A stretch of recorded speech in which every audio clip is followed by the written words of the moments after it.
Shalom, selamat pagi saudaraku. Renungan pagi kita hari ini 27 Februari berjudul Rip Van Winkle.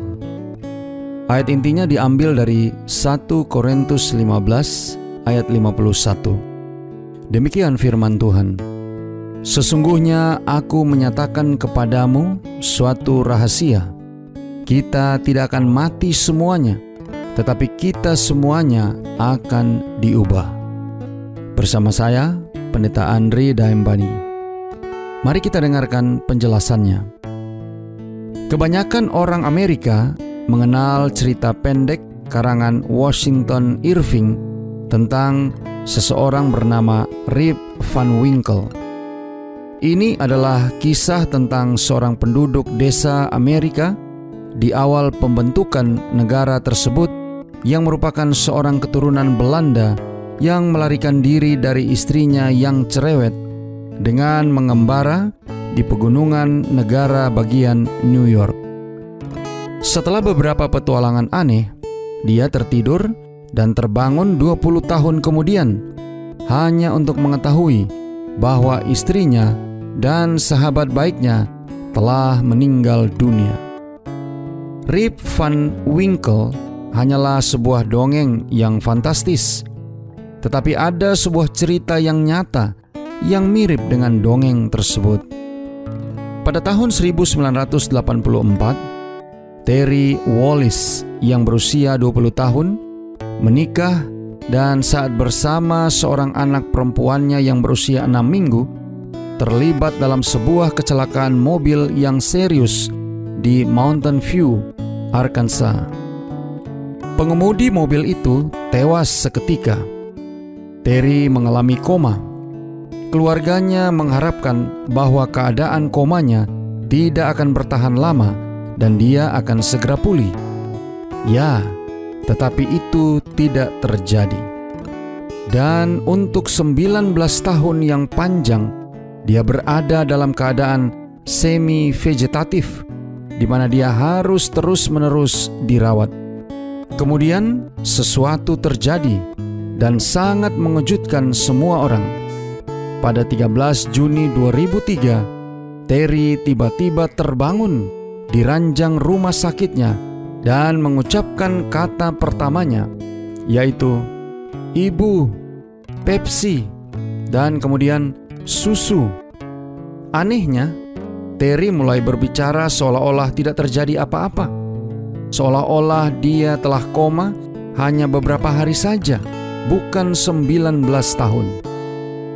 Dalam pikirannya, itu masih 1984. Ronald Reagan adalah presiden. Tembok Berlin masih berdiri. Telepon seluler masih seukuran batu bata. Sebagian besar tidak mengenal internet, dan menara kembar masih berdiri. Dia berpikir bahwa Bill Clinton masih menjadi gubernur negara bagiannya dan usianya masih 20 tahun. Selain itu, terakhir dalam ingatannya adalah putrinya yang masih bayi, bukan wanita muda berusia 19 tahun yang berdiri di samping tempat tidurnya. Dokter masih bingung tentang kebangkitan mental ini.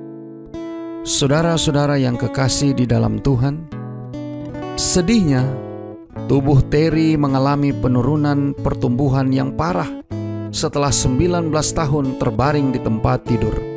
Namun Alkitab mengajarkan bahwa ada kebangkitan yang sesungguhnya yang akan datang, di mana semua yang telah tertidur di dalam Yesus akan bangkit untuk hidup yang kekal dengan tubuh yang baru yang dimuliakan.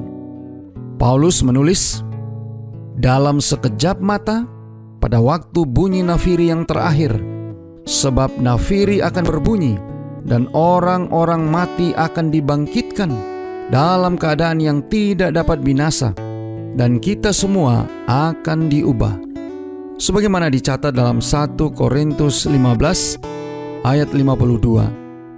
Meskipun waktu telah berlalu, mereka yang mati di dalam Kristus akan merasa seolah-olah hanya tertidur di kuburan mereka untuk waktu yang singkat saja.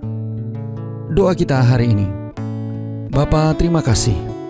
Melalui renungan pagi ini, kami boleh belajar tentang satu rahasia akan kebangkitan tubuh. Terima kasih, melalui renungan pagi ini kami diberikan satu jaminan bahwa bila mana waktunya tiba, saat Engkau datang, maka orang-orang yang mati di dalam Kristus akan dibangkitkan, memiliki tubuh yang telah diperbarui, dan akan bertemu dengan Tuhan, Sang Juru Selamat dunia. Tolong kami hari ini Bapa, biarlah dengan pertolongan kuasa Roh Kudus-Mu, kami boleh dapat disanggupkan, menghidupkan firman yang sudah kami dengarkan, memiliki satu jaminan pengharapan akan kebangkitan bagi kami dan semua orang yang percaya akan Engkau. Dan biarlah ini boleh terwujud satu kali kelak saat Engkau datang yang kedua kali. Terima kasih Bapa. Inilah doa dan permohonan kami kepadamu. Di dalam nama Yesus kami berdoa. Amin.